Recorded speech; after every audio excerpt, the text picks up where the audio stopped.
Na khensa ku va mi langute channel ya Matimba Emmanuel Mali YouTube channel. Kombela mi subscribe ku channel leyi kota ku kula. Ni la ku vulavula hi lexi. Xana nuna wa Xikwembu or nsati wa Xikwembu i yini?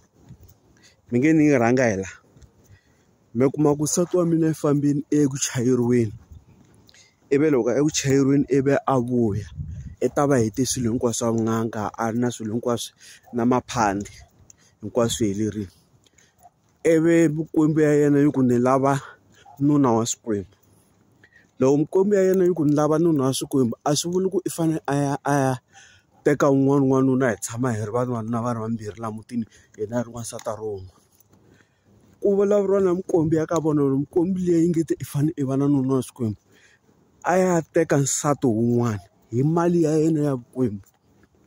A ya teka n'wansati. N'wansati loyi loko a fika la, i ta fika a tirhisana na yena ka swilo swa yena swa Mikwembu, a vheta a tshama kwala mutini. Loko swi ri so, n'wansati luya i ya a vikiwa le ka vona ku okay, i ta fika laha mutini a va nsati wa vumbirhi wa mina. And then hi side lerin'wana i nuna wa Mikwembu. Loko endla swilo swa Mikwembu, va famba va tirha sweswi va swi tirhaka vanhu va ta laha mutini, a tirhisana na yini na matsongo i baka kwini, i nuna wa Mikwembu.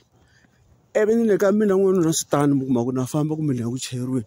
Loko ni vuya swi va tani, ni fanele ni ya lava ni ya lava nsati wa Mikwembu. Lowu mi kuma ku loko ni kha ni tirhisana swilo swa Xikwembu na yena, hi tirhisana swin'we ku phahliwa ku endliwa mihloloto leyi hinkwayo na loko vanhu va ta ku pfuniweni no famba hi biha muti. N'wansati loyi hi fanele hi tirhisana swin'we because i ta va ri nsati wa Mikwembu. Vo tala va ta ti vutisa va ku loko ku ri ke ni ya teka n'wansati loyi a nga n'anga ke? Nakona swi va tani, swi ya hi kambirhi. Van'wana va ta ku byela ku okay, swa pfumela ku okay loko nsati wa wena a ri n'anga, i kuma ku i n'anga mi vambirhi mi va mi nuna na nsati mi ri tin'anga. A swi bohi. Swi ya hi ku Mikwembu ya n'wina yi fambisa ku yini. Se van'wana u kuma ku swa va boha ku va endla swilo swo tani. Ivi u kuma ku swilo swa wena swa vun'anga swi famba kahle. Se ku na lava van'wana mi kuma ku va ya teka n'wanuna kuloni. Mi kuma ku ni ri n'wanuna so, ni ya teka n'wanuna kuloni. Ivi loko ni vuya laha kaya ku va ku ri hina vavanuna na n'wansati wun'we.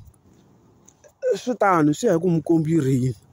Mara khale ka matiko, tin'angakulu leti nga tin'anga ta lava tivaka vun'anga straight va ta yima na mina. Swilo leswi a swi pfumeleriwi hi vun'anga. Ko va ku abuser vun'anga. Vanhu van'wana va abuser vun'anga va ti byela ku loko va va tin'anga namuntlha, leta ta khale tin'anga ta ha ri vanhu. I tin'anga leti talaka ku vula hi wun'wana wa tikoloneli loko a vulaka mugalloni a ku tin'anga ta makhadibokisi. I fanele i va n'anga ya straight. Leswi hi swi vonaka swa masiku lama, swo kuma ku tin'anga ta kona ti biha muti na nhlekani a i mihlolo. Munhu a ku okay ni lava nsati wa Xikwembu a ri n'wanuna, a ya teka forward ke hala tlhela a kha a tshama na n'wansati. Loko mo va vona van'wani va ona ka ti-channel tin'wana ka TV, mi ta swi vona ku loko a kha a present-a xilo i va a ri n'wansati a ri na vavanuna vambirhi.